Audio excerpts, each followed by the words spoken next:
I want to say good evening, everyone, and welcome to the Live With series. I'm here with Singaporean artist Sarah Choo Jing. We're really excited to be conversating this evening. So please enjoy our conversation. I just want to give a couple of housekeeping things. So as you know, this is part of the Live With series that our members, Chrysler members, have special access to. So we thank you very much for coming out this evening for this. We know it's a slightly different time. And we also want to thank Sarah because it is 8 a.m. in Singapore. So we did not want her to be up at 2 a.m. To do this. So thank you very much. And so we just also really wanted to thank our members again for supporting this series, for coming out this evening, and supporting also her amazing exhibition that's out at the Chrysler now, and the other shows that we have up currently. And if you're not a member, we really hope that you do join. This series is special access to our members. And so all you have to do is start a membership for families at $75. And you get access to these really great conversations between our curators and artists. So just go to chrysler.org for that. And if I also didn't introduce myself to the probably two people who don't know who I am, I'm Kimberli Gant. I'm the McKinnon Curator of Modern and Contemporary Art. And again, we are speaking with Sarah Choo Jing this evening, morning for her. So I'm going to start. I'm going to share our screen, so just bear with me for a moment while I get technology, the funness of it. Here we go. Okay, so we've got our presentation setting up here. So I'm not going to actually go over Sarah's full bio. I want to start actually with some images, but I just want to give you a little bit of a quick background on Sarah. So she's really an incredible multimedia artist, and I actually had the pleasure of learning about her and her practice and Art of the Rehearsal, which is the piece that we have at the Chrysler right now, when I was the guest curator for the In-Light Festival for 1708 Gallery in Richmond, which was this really incredible two-night event where artists submitted work from around the world that had to do with film and video and light, and so it was over 2 evenings. And again, that's where I came across Sarah's practice, and I said, okay, I've got to bring this woman's amazing work to the Chrysler. So Sarah works in photography, video, installation, as you're kind of seeing here on the screen. And her work really focuses on kind of urban society and the idea of viewing private and often solitary narratives with her subjects. So we're going to really kind of delve into that as well. She has won numerous awards, including recently in 2019, she won the gold in the PX3 Grand Prix photography competition. 2017, she was one of the 40 under 40 photographers, and in 2015 was first place in the Moscow International Awards. So she definitely knows what she's doing, and we're so excited to have her here all the way in Singapore. So Sarah, thank you so much. Oh, I'm so happy to be here. Yay. So good morning. I hope you are. I have a little evening drink. Are you ready for yes, there we go. My morning drink. There we go. We've got some coffee in there. You're doing better than me. So I want to start beginning with just to have you introduce your practice, how you started kind of getting into art, because I know you've had a very international career. Singapore, the States, Baltimore. You were talking about London. So I'd love for you just to kind of begin by just really talking about how you got into art. And then, let's talk about also your specific practice with film and video and installation. Mm-hmm. Sure. So I think with most of my pieces, they kind of focus on the relationship between space and time. I mean, mm-hmm. As we're looking through the images, you would see people, identifiable moments and characters perhaps within society. They are often intentionally constructed, and we can definitely have a conversation on that later. And I suppose I kind of seek to reflect upon social and cultural norms broadly. I think it all stems from a kind of innate desire to feel a connection with people, to understand people. So I do crave for a kind of intimacy with strangers that I do meet. or actually even my actors and performers. I wonder about their background, their experience. Do we have a shared experience, a common experience? And also perhaps a potential narrative that I have yet to discover, or I can even try to communicate to viewers. So, I mean, I think all in all, I feel that we all come from different backgrounds. So we have gone through different experiences and we will have different stories to tell. So I think that narrative element is pretty important in my works. I think you also mentioned, and you did ask a little about how I first came into doing art, like developing practice. So I was actually first trained as a painter before I moved towards exploring photography as a medium. Hence, I think in some of the images you can see that they look almost painterly, and there's a kind of texture to the images. So my oil paintings prior to creating photography work, they were very photorealistic in nature. Heavy-handed lighting, dramatic lighting, and colors, you know, that's how they kind of look like. And then I realized I kept painting from photographs because they were photorealistic, right? So I began to ask myself, you know, what is it about these photographs? Why am I painting from the photographs? Was there something else that I could present from an image, or even moving images? And then that's kind of how it developed from there. As with the work at the Chrysler Museum, you would realize that it's like a panorama. So it's actually all stitched up, and that's kind of where my painting practice, I suppose, comes into play. I would then put images, like started images side by side. Initially, it started off as a habit. I would just paint directly on the image. And then I realized, hey, you know, this works. You know, the combining different spaces and environments across different times into one place. And that's actually how I began embarking and working on the different composites, the video composites that you're looking at today. Yeah.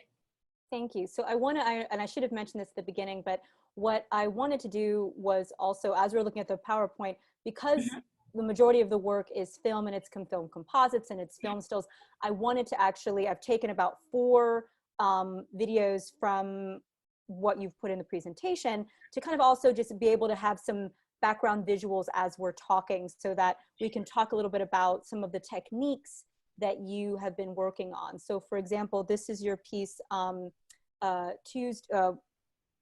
Waiting for Tuesday, and Tuesday for Every Day. And so this piece I really loved because I think it also delves a bit and shows a little bit of the practice in regards to, you know, showing these intimate moments of people that we as viewers would not normally see. But also, I think especially, you know, from a person like myself who lived in New York for a long time and very urban cities, you do watch people. You do see how people interact and engage, whether or not they're paying attention to you or not.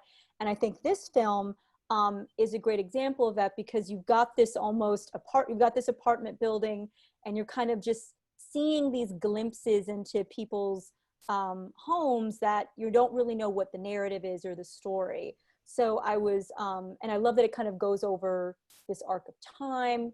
So I'd love for you to kind of talk a bit about more about this work. Sure. So for this piece, you know, it just started off.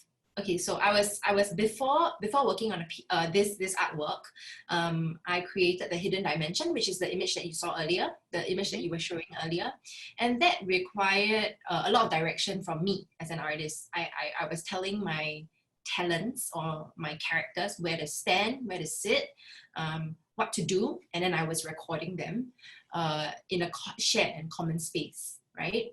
But when I got to London, I noticed that that sense of alienation and isolation that I was feeling in Singapore is something that I did feel in London and larger cities, bigger cities as well.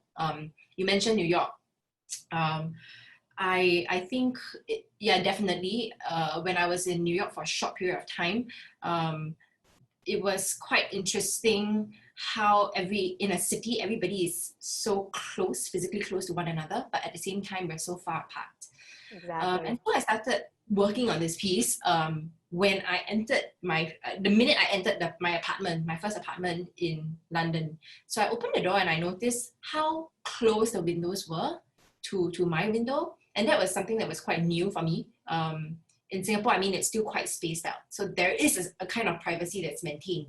But over here, I found it so interesting. It was almost every day when I came home and it got dark, the lights come on from the different windows. It's like watching a film, you know, except that every night is different. And so, yeah, so in this piece of work, I documented various windows across Tuesdays, different Tuesday evenings, and kind of placed them together side by side.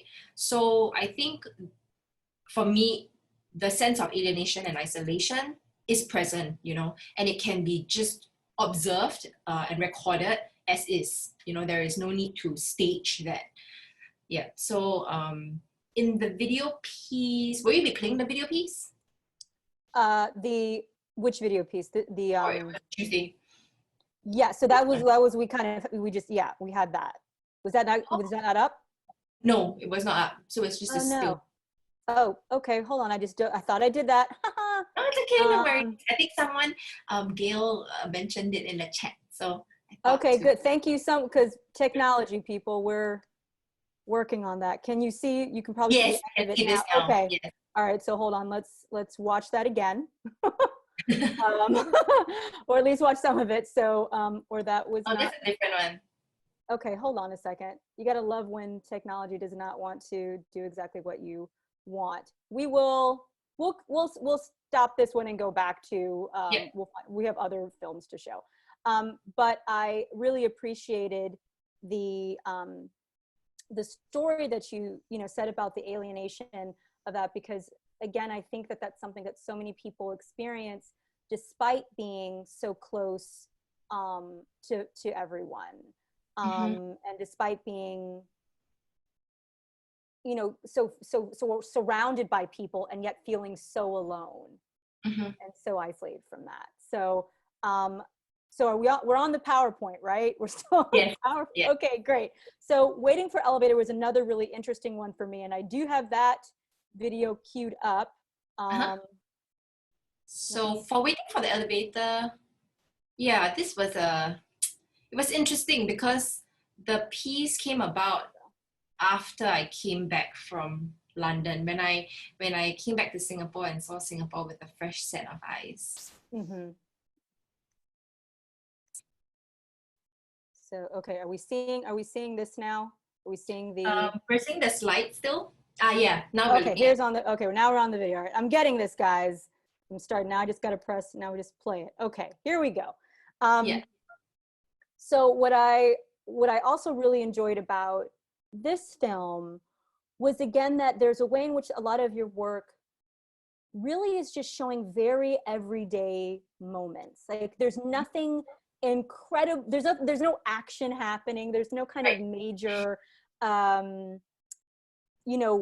narrative or arc here. It's just people moving. You've got this gentleman who's on the window and kind of laying, presumably it's warm out, and just things that I think any one of us in any city would kind of just see as you're walking. And so when you mentioned about in your earlier film how much you kind of were directing the narrative and the story, how does is that still the case in a film like this, or is it more you're kind of letting them?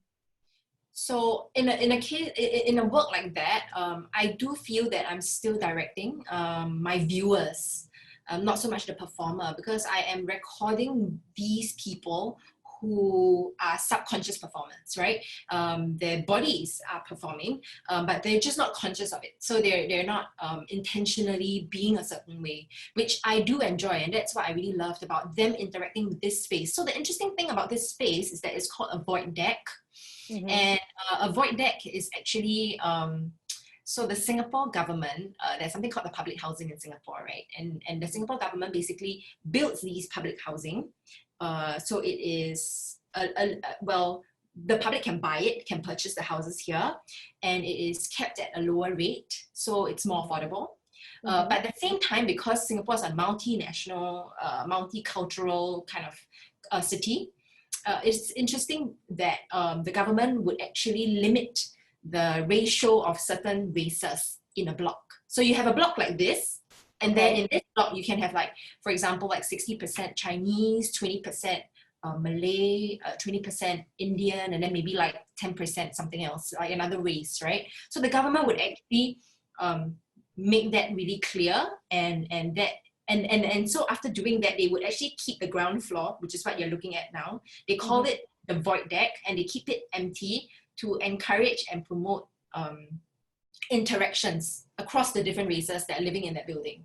So the intention of this space was a space that is set aside for, you know, the residents of the houses, the residents living in this apartment, to come down to actually play chess together, you know, to sit down by the benches here to have a conversation.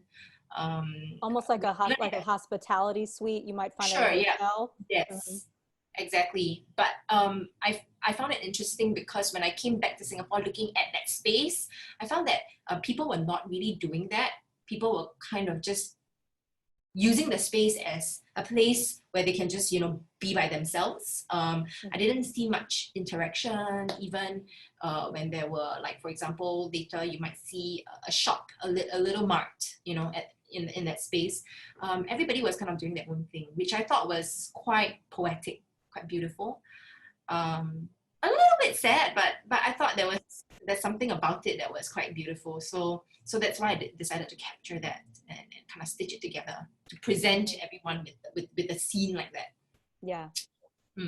So I think for this video, it's a little bit laggy because it's via Zoom. Like, so I think there will be a slight lag, but when viewed on the actual Vimeo site, or in actuality when you're viewing the work, the panning is much smoother, which also references a kind of cinema quality, you know, like kind of looking very much. Yeah, cinematic kind of touch. So yeah. So you mentioned, you know, that this film was after you came back to Singapore. Right. And I want to kind of go back and talk a little bit about some of your experiences. You know, I know you went to the Maryland Institute College of Art, and then you lived in London. So I'm curious as to, you know, you go to, I think it was London first and then the United States. So if you could talk a little bit about your experiences in terms of not only living, and you talked a little bit about, you know, the tightness of the quarters and the isolation, but also the artistic, you're interested in kind of your expansiveness or evolution in art in regards to that. You know, what did you maybe come with, and then what did you learn or what did you take from some of your experiences? And as you're talking, I'm going to switch to another. We're going to switch back. I think it's interesting you brought that up because with a lot of my pieces, I think by now the viewers, I mean, everyone in this space might have noticed that they're very, very composed in the sense that it's very structured, you know, and things are arranged in a particular manner where everything seems to be curated, right? The scene seems to be curated. That's something I also noticed when moving between the cities, is that Singapore is so manicured. We are such a manicured country. Even when placing trees, I noticed this because when I was in London, actually not even in London, when I was in America, in Baltimore, the trees were, you know, nature is so organic. It's so organic. And so when I went to Maryland Institute College of Art, I went through a phase where I just got obsessed photographing nature because nature was so organic there. The trees were, each tree was a different color, a different breed. You know, when the leaves fall and they all collect on the ground and they dry up, like the sound of the crunch when you step on the leaves when I was walking to my studio.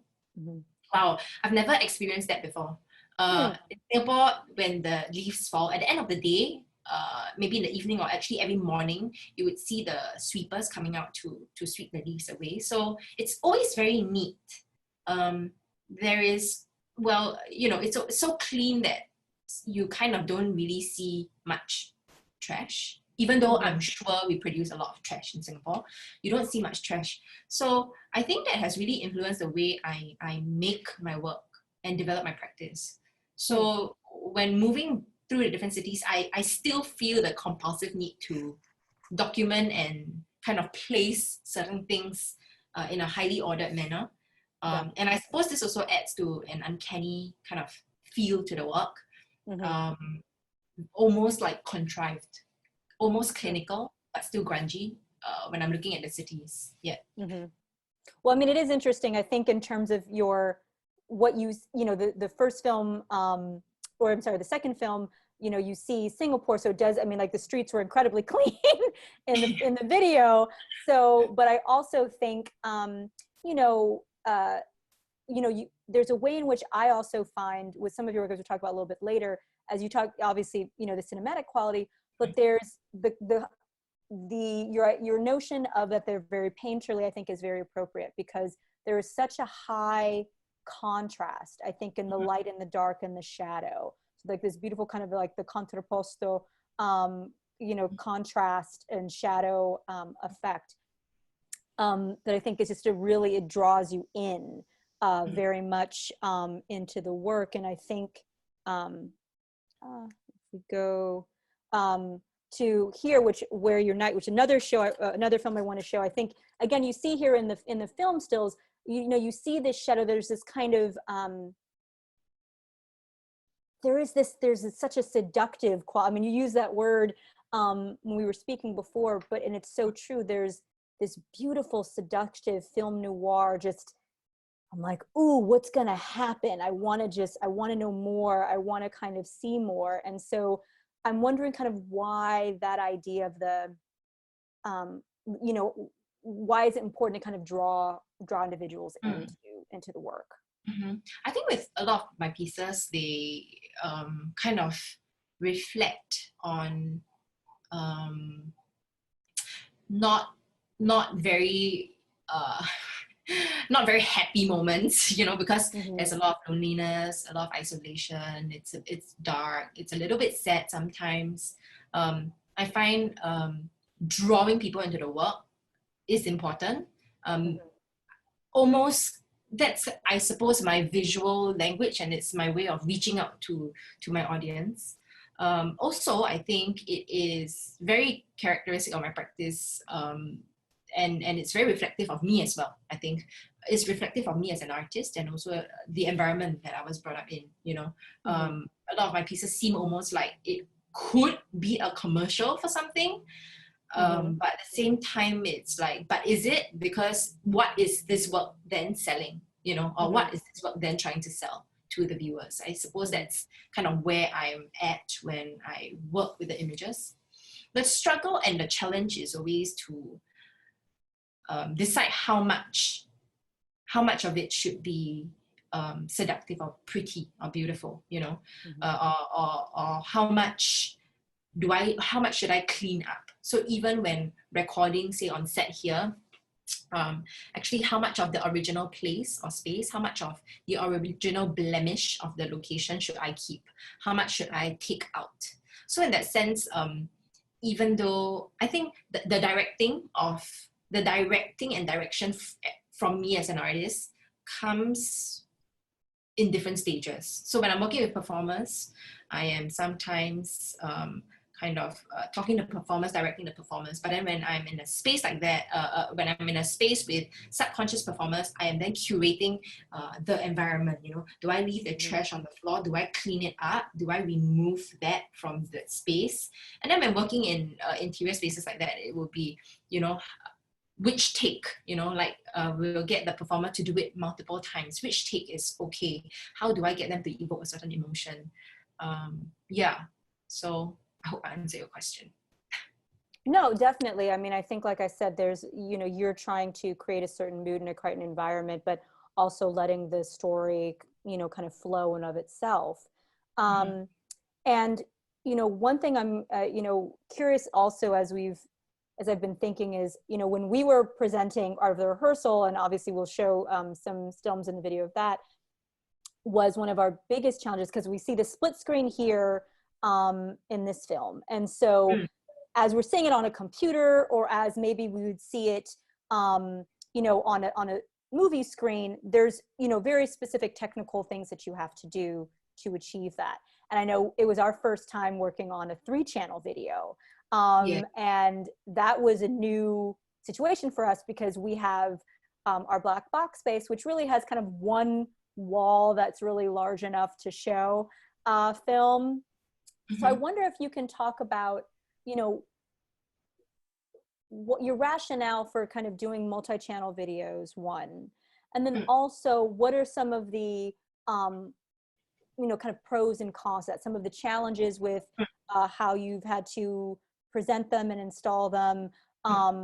And just before you answer, I just realized I want to just say one thing. I know that I haven't shown films of every slide that we've seen. So for our audiences, I just want you to know I've only selected about 4 to show, because she has more. We could be watching films all evening. So I just wanted to kind of let everyone know that's why they're not seeing every film still. I'm not pulling every film. So thank you. But please continue, Sarah. Yes, I think you mentioned a little bit about the rationale for doing kind of split screen or multi-channel works.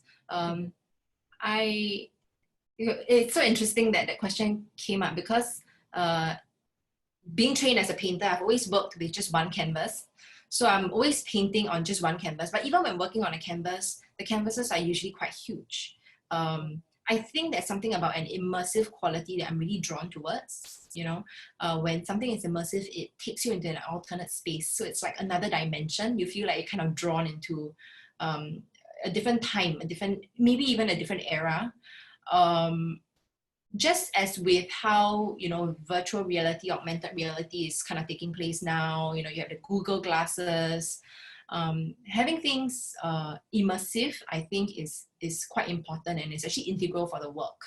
A lot of times when the work is shown on a screen, sometimes it doesn't do much justice, simply because the details cannot be picked up. So say, for example, if I specifically left a piece of newspaper on the floor because it holds certain symbolism, because it was reflecting an article about political time in Singapore, I would love for that to be seen. But if it's on screen, we might miss that.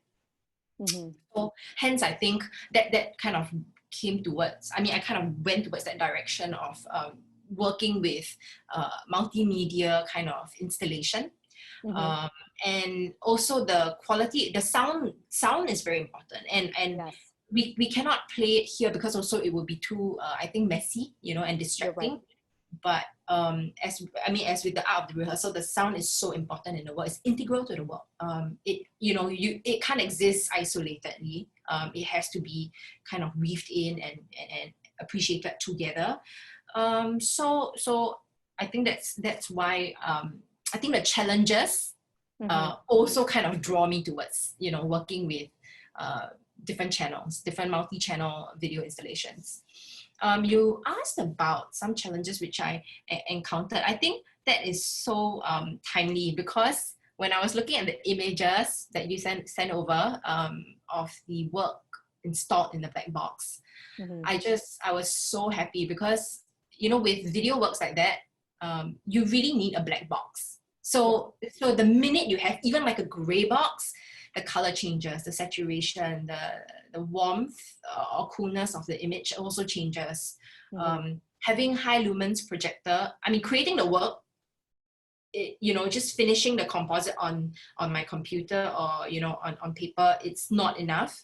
The installation of the work is key, because the minute the colors are off or the projection is kind of, it doesn't sync, then I think that it really destroys the work. So when I saw the images in the black box, I was so pleased, because the colors showed up so well, and the sharpness of the image as well. So yeah, that was great. So this art of the rehearsal was originally commissioned, and it was installed at the National Museum in Singapore. And that was 1.5 to 2 year project, because it required a lot of training, a lot of rehearsals, a lot of documentation, a lot of research as well that goes behind the types of dance for each race. Of course, here what's featured or what you're seeing, is like you can see the Indian dancer dancing at the back, behind the screen, and then the Malay dancer in the foreground, and of course the Chinese dancer on the rooftop. There are definitely more races in Singapore and different cultures, other cultures in Singapore. It's just that I think over here the focus was on the majority races. So even with that, I'm trying to kind of also integrate other cultures in the space through, for example, the use of like the font, the text, certain signs, certain items that you see. So I think that I think this is I'm really happy that this work is being shown now at the museum, because I would really love to hear also how the viewers felt about the work. Well, I'm happy that you're happy. Obviously what we're showing is just kind of one of the 3 channels for the technology on a laptop, but for me, I video work is just so exciting and dynamic. And so and it's funny because the reason I also ask about the challenges and the way you want to show it is because I've now seen it in 3 variations. So there was the first time I encountered it, which was, on my laptop, as we're kind of seeing it now, but it was like the 3 different pieces, but I think you had stitched it together in a panorama. So it was very tiny on the screen, but I still remember going, this is amazing. And to also go to your point about the importance of sound, again, you're right, we couldn't really show it to here, but when you go into the room, when you go and see the art of the rehearsal, it is so powerful because the music kind of envelops you as much as the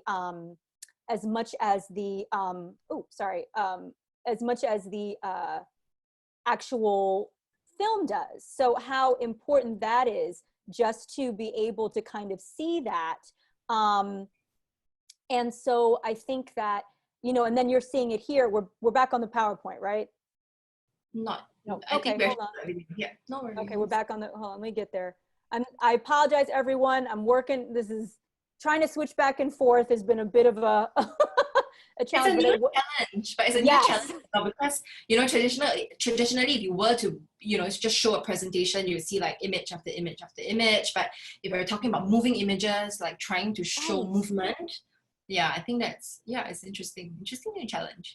Yeah. And so, now we're seeing it here in the PowerPoint, we're seeing it fully life size, which I want to, even with Inlight, they had it on the back of the VMFA wall. So you saw it bigger, but it was still a panorama. So when I saw the images of the channel, I was like, okay, let's try this. Let's see if we can make this happen.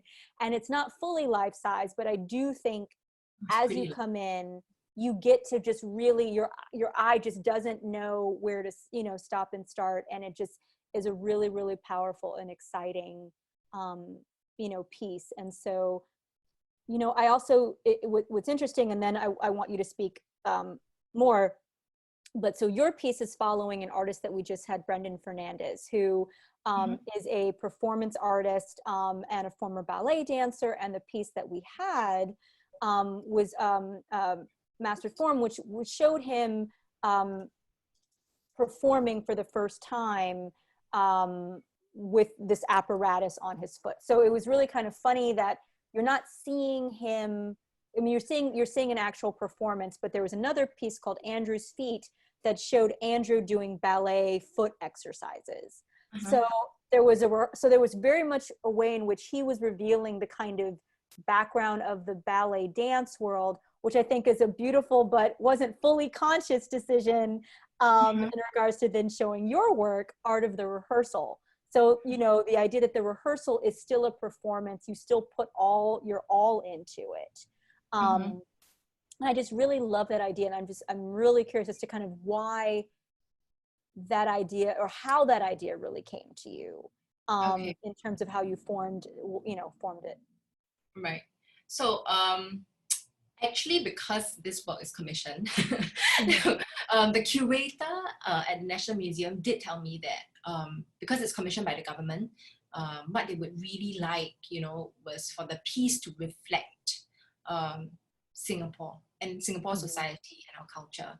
And of course, it's what typically would come to any Singaporean's mind would be like, oh wow, like let's show like the pretty buildings in Singapore, like the skyscrapers, the Esplanade, the Marina Bay Sands, like all the touristy attractions, which I was a bit I wasn't too keen to do, because it's like, it has to be real, right? It has to really be reflective of Singaporeans. I think that the final product has always been emphasized upon in Singapore and with many cultures. I think especially in many Asian cultures, it's always like, it's about where you finally get to. It's like your final destination, how good you're gonna get, whether you are good, doing well in society or not. I mean, you would know that just by looking at whether you got an A, or a B or a C. And I think the process of rehearsing and practice has not been given enough attention. So I'm also an educator. So I also work with students, and I often talk to a lot of them, and I see kind of the work that they put in behind before every dance, every performance on stage, even before an exam. And I think so. I suppose that was when I was really thinking about, is there any way where we can focus a bit less on the performance, the performance that is being presented in front of us. And so even when I was visiting the different studios of the different dancers, something that was common across all dancers was how important the rehearsal was. Right. So it was, they spent so much time on the rehearsal and in practice, before the actual thing on stage, that I thought actually that's what really ties all of them and all of us together. We're always rehearsing, they're always rehearsing as well. We're always rehearsing to make things better for us, whether it's at our jobs or like in our lives, right? And so that's how the idea of the rehearsal came about. And then it would just kind of float from there, where I was just documenting them in their studios, recording, and then of course looking for that backdrop or that space to then present the pieces. Yeah. So, I see you're showing the portraits. Yes, and so I really want to segue into this, because I think what you just said, that that background, that journey, we weren't able to show this as part of the exhibition, but these are the different performers in Art of the Rehearsal, and what you're seeing here is them kind of mentally and physically preparing. And I remember when I saw this, I was like, oh, I would love to kind of show it, but I was like, the Art Rehearsal really is, that's the piece I wanted to kind of emphasize first. But I think this work, again, just goes to, I mean, it's the epitome of what you just said. It's that journey of getting to the final destination that we don't really, discuss. And so I'd love to just kind of have you talk a bit more about this aspect of the work. So this was really fun to video.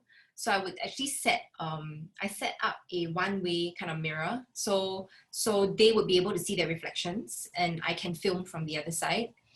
And I just told them to, they know I was recording, but they were less conscious because they were just really preparing for their performance. And it's interesting to see how different performers kind of have different routines, kind of different methods of getting themselves ready. Actually, it was quite strange, because there was one clip where the Chinese Asian girl was, she kind of like teared a little bit because she was so nervous, and she's quite young. And then you can of course see the Malay and Indian dancers. I think the Indian dancer has like the most confidence, and it's quite interesting to see where everybody comes from a different place. But before the rehearsal, the moment before the actual performance, everyone's kind of on the same page. You have a little bit of confidence, but you are still a little bit uncertain. and then you just kind of have to go forward and just do it. So so this piece accompanied the panoramic piece, and I think it's quite nice to see them also quite large, you know, like you kind of get drawn into their emotions. Yeah, very, very much so. I mean, it's another beautiful work, and I love that there's this way of you kind of revealing the hidden, and that you shouldn't be ashamed of the different steps that you go to get to where you're trying to go. And that's so much a part of it. You have to build yourself up to get to the ending. And so I think that this work as well is it just gives you also an appreciation of the individuals who help make up the film, that you don't really get to see them as individuals, but kind of as parts of a whole structure, sort of a whole narrative. So, and then I think, can you tell me a bit of the story about how you kind of came about putting the landscape together? Because I think you had told me that you'd like driven around with someone and you were kind of like filming all the different areas and. Right. Yeah. So when looking at the space or the setup for the dancers, I think in this case we're talking about the alleyways, the back alleys. So I was going around Singapore and we were driving, my team and I. So we had the director of photography, we have like our producer, all of us just kind of walking around. And then we're looking at like the pretty facades, right? Like, oh wow, shop houses, maybe we could use that. You know, it's really pretty and things like that. But it was not really reflective of like the relationships between people or the presence of people in that space. It's not very reflective. It's quite decorative. And then so we actually made a turn one day and we walked through an alley. And what was so beautiful about the alley is we felt that there was more life in the alley than there was on the other side, the flip side, which is what we were presenting to everyone, you know. What we were presenting was something that was so curated, but what was happening in the alley, there was a kind of beautiful mess. You would see like chairs, an old mattress, street lamps that were not even regular. Not all of them were regular. Some bicycle, and it was quite nice, you know, looking at the alleys. And as we walked through Little India, the Little India part, area in Singapore, Chinatown, where most of the Chinese congregate, and also Little India, and Kampong Glam. Kampong Glam is where the Malays usually hang out. So what was common across all three locations were that the alleyways did not reflect specific ethnicities. Rather, it was just a space where people hung out, you know. And so because it was shared by all cultures, not only the three cultures that are presented, but actually beyond that, the alleyways are quite special. I decided to select the alleyway as kind of like the backdrop. So because it's a composite and because, you know, alleyways are quite tight, well, at least in Singapore, it's really quite narrow. We had to stitch like so many images together. So we have to like kind of stand there and then really go all the way up, press our backs against the other wall, snap a couple of photos, and then we can move on to the next area and then do the same as well. So that was, it's pretty intense. I think that's also why the work took a long time to make, because in terms of perspectives, you know, the horizon line and things like that, a lot of work needs to go into making sure that it makes sense, so it looks seamless. Well, I think it's also, again, it's another part of the city that you're revealing that I think people don't, that's not the tourist destination. It's not the place that people immediately see, but it's, again, still a part of the city and what makes Singapore unique. So I just want to say, so we're about at 45 minutes in. So I want to talk for just a few more minutes. So I want to kind of let our audience, like if you have, because we still have time for a Q&A. So and then I also want to mention, actually, you know what? Let's stop, because we have a little bit of a wonderful surprise that Sarah has been willing to share a bit of her studio with us. So if Sarah is still willing to do that, I wanted to kind of stop there. I mean, there's more work to see, there's more work to discuss, but I want to also, because we haven't really had a chance to have that before, so I want you to kind of lead us a bit through studio and also talk about, you know, how it's been working in Singapore right now. You know, initially we had planned to have you come, and obviously those plans through the pandemic got canceled. So I'd love for you to, as you're kind of talking about your studio and what things are up, kind of how you are working within that space at this moment. Sure. Yeah, definitely. I think that okay, so I do have because I'm working from my studio now. Right. And I would love to kind of show everyone kind of like, you know, this space. Mm-hmm. Do you think you could stop sharing the screen? Because I think I Sure. can Yep. present mine. Yeah. So let me stop share. Okay. And then let me see what share. And then audiences, if you want to get your questions ready in the chat or the Q&A, we will check those out in a few minutes. So stand by.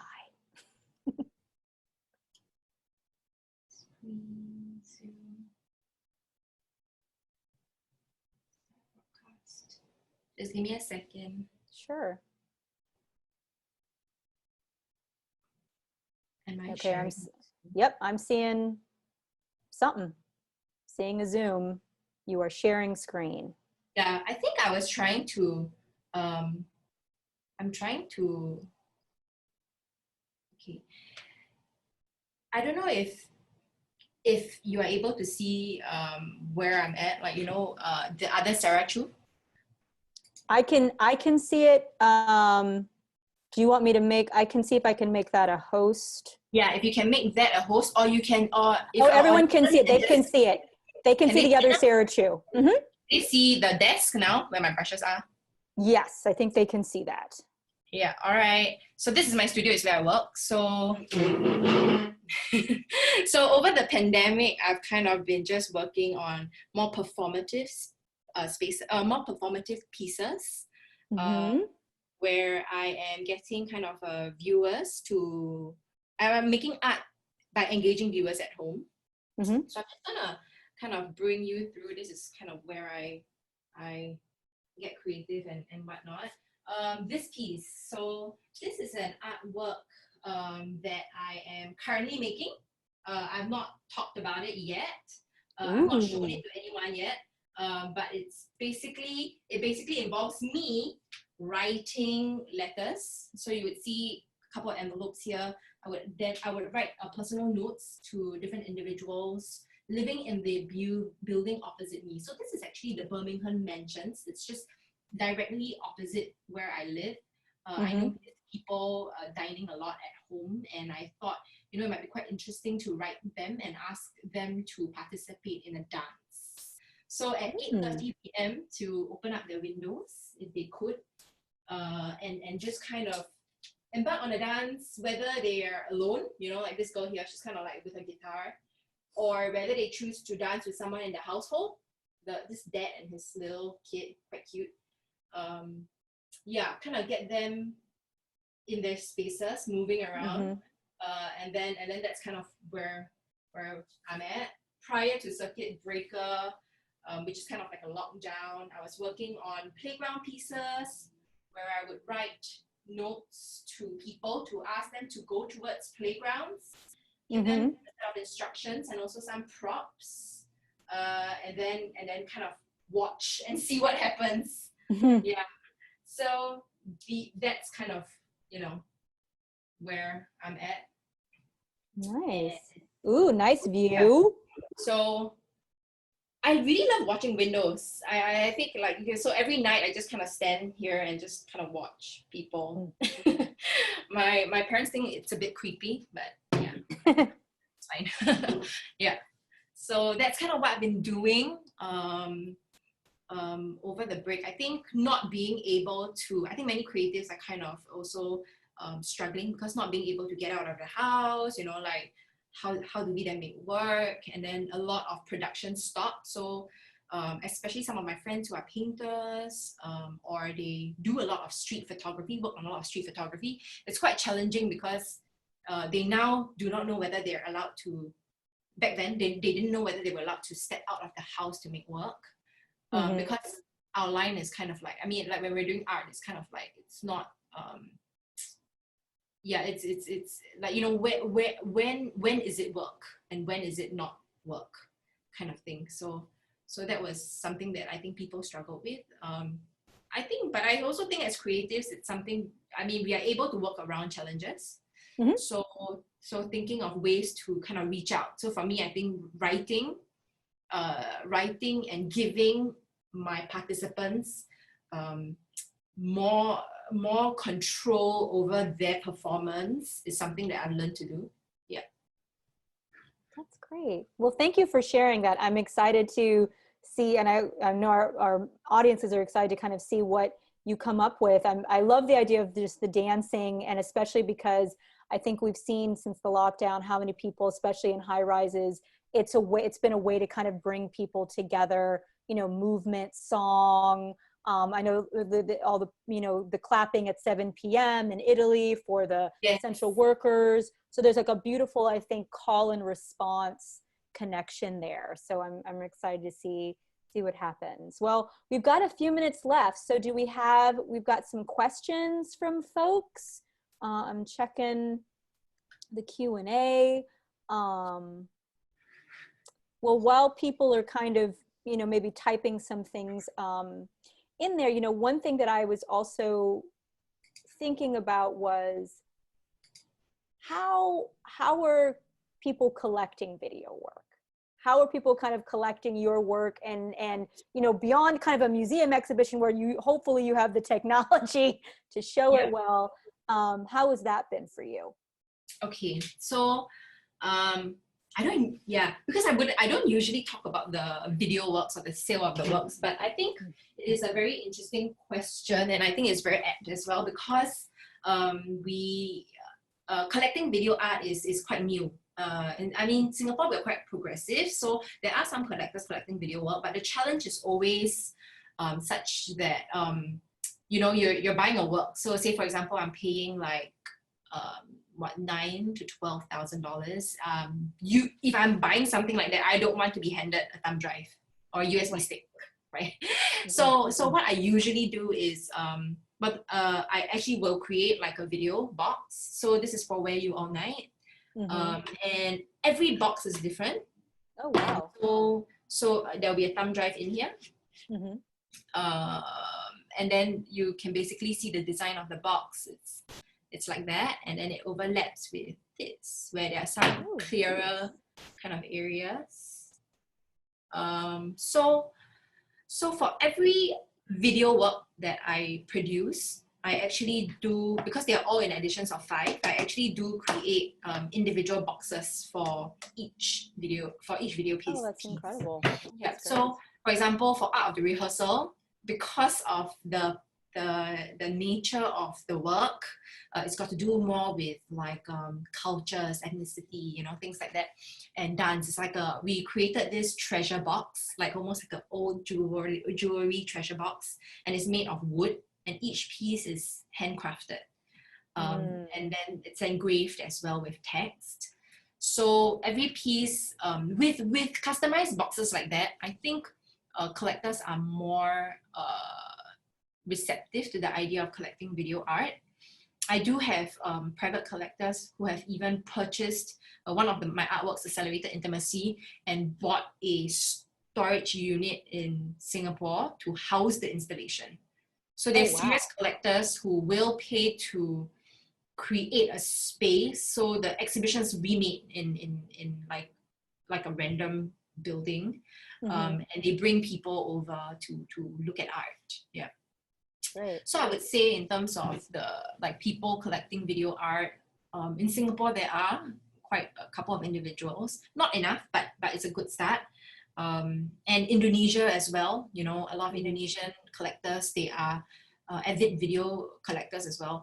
they are very supportive of the medium. So I think it's quite interesting kind of areas that we're going into, you know. Yeah. Because also then it talks about addition, right? I think sometimes people will also be like, well, how does that work? You know, with a painting, I buy it and it belongs to me. But, you know, with photography, with video, you know, I can just view it online, you know. That's also something else that, you know, we've talked about. Yeah. Well, we have a few questions that came in. So one is about where your work can be accessed online. And so if you want to go to sarahchoojings.com, her website, you can see a lot of her work there. She'll have snippets, and then she also has work on Vimeo. And so another follow-up question that we have is kind of in terms of length of time in regards to your videos, kind of like how did they, what's the length of time in regards to, you know, or I guess, how do you start kind of conceptualizing something and then, you know, thinking about it from casting and filming and editing? I mean, I imagine it's a pretty lengthy process. Right. It's a very lengthy process, and it requires a lot of focus, because you kind of have to have the end goal in mind and then work backwards. So it's a very different way of working, because there's a lot of calculations, especially with my pieces. You may have noticed that a lot of them are very timed, such that in a specific moment, a specific second, everybody looks up together, or everybody's in the air jumping up together. So all that needs to be timed and very precise. So it takes a lot of, I would say, it's a very lengthy process. So it takes me about a year to 2 years to finish a project. A year to 2 years plus minus, and that is also because it requires so much time, and there's a lot of waiting in some of the pieces, because, you know, I could be out there for an entire night and there is nothing exciting happening, or I could be recording someone for like 10 seconds and I need like a 15-second clip, but he's not doing anything and he decides to walk away. Then I have to refilm and find someone else. So because it usually takes so much time, I kind of spread my projects out. So I'll work on, say, 3 projects at the same time. Because each of them takes so long, I would stagger them. And then so sometimes you don't hear from me for like 2 years. And then I'll come up with like a few projects. But that's because I've been working on it for the past 2 years altogether. So it makes me anxious sometimes when I see like my friends who are sculptors, and then they're like, boom, like, you know, like this installation up, and then they're like, a new sculpture here, new sculpture there. I'm like, oh no, like, what am I doing? Right. So it takes a lot of patience also. Yeah. Well, I think we've got time. We've got one more question left. So this question is about, have you ever kind of started a project with participants that actually didn't work out? And if the individuals didn't follow through, have you had to shift the project or put it on hold? Sure. So the project that I did with Birmingham Mansions, well, the people living in Birmingham Mansions, didn't work out that well in the beginning, because I basically typed out my note and I printed it and I just sent it over to them.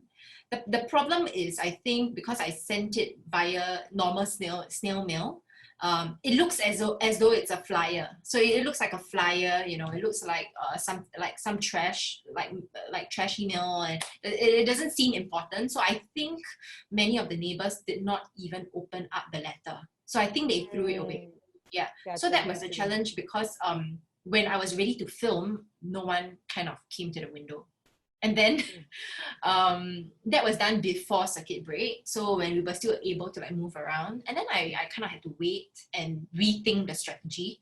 So if I wanted them to receive the letter and open it up, what should I do? So now I changed the way I apply, the way I did this. So I decided to slip it under their doors, because it's all about getting into that mindset and the position of the person, right? So if I am that person, I wouldn't, you know, if I receive something strange from under my door, I will be a bit scared, but at the same time, if it looks enticing, I want to open it up. So I had to craft the envelope, make it look really interesting and weird, so they will open it up.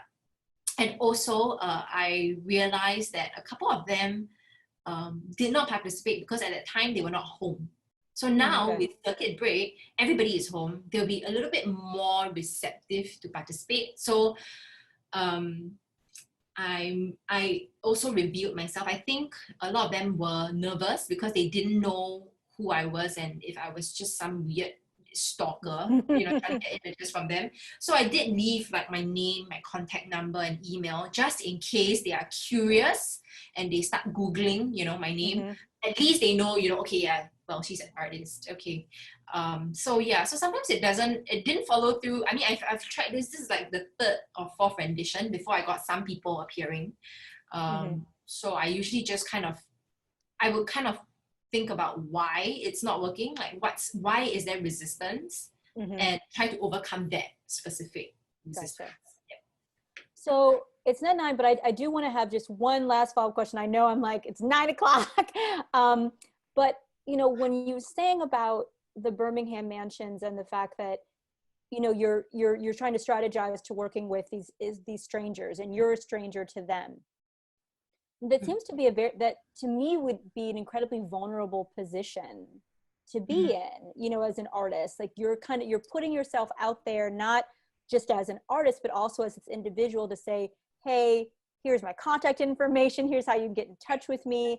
I'm creating this project that I want you to be a part of. So I'm wondering kind of where that, but there's a strength in that too. So I'm kind of wondering, how you, I guess, what are your emotions with that, or how you kind of feel when you're putting yourself in those moments? So I always get very anxious. Like I get very anxious. I mean, I think when I'm talking, I'm like trying to be like, I usually try to be like my best self. I'm confident, But when I'm making the work, like I can't sleep, or I won't be able to have dinner sometimes because I get so nervous. Like before the shoot, like what if no one turns up? I'll feel like really silly. So I usually will have to kind of get into a particular kind of headspace. I think actually one of my mentor was telling me, because before every shoot I get very anxious, because with many shoots like video works, if you want to create an effective video piece, I think in context to my kind of work, I do need a team. So I do need people taking care of the sound, someone being in charge of something else, and someone being in charge of like makeup and hair and all that, or someone being in charge of like color, helping me double check the timing and things like that. So I think not just only for strangers that I feel insecure about, but also with my team, because I'm always fearful, like what if something goes wrong and I don't have full control. So negotiating with the amount of control is something that I have been working through over the years, because as a painter, I have full control. I know I can make it work. But as a video artist, I don't know if the project would turn out the way I would like it to be. But at the same time, I am learning along the way, and I realized more recently that actually it is more exciting, because the final product that you have in mind will never be the same as what you intended it to be, because you're working with so many different people. There's so many different factors. And the beautiful part is when everybody kind of gets involved and invested in the process, and it turns out a different way, which can be really exciting. So with all my projects actually recently, they've all taken rather odd forms. Like I didn't expect it to turn out that way. I had a plan, but it kind of would shift. And I think that's what I love about it. It's when everybody's kind of voice gets in, which is why I also think in video works it's important to have. I try my best as much as possible to always present the credits, the title credits, because with the performers, in place, with everybody who has helped out, I want to give them the due credit. Yeah. Well, that's important. Well, I will say that, on behalf of myself and the Chrysler, that the film that you created and the films that you have created are phenomenal, and they're thought-provoking, and they're visually stimulating, and they're just really beautiful, wonderful projects. So I would like to thank everyone who stayed. I know we're a few minutes over, but thank you all who came out this evening. Thank you to Emily Shield and the education team for putting together the Live With series, and for continuing.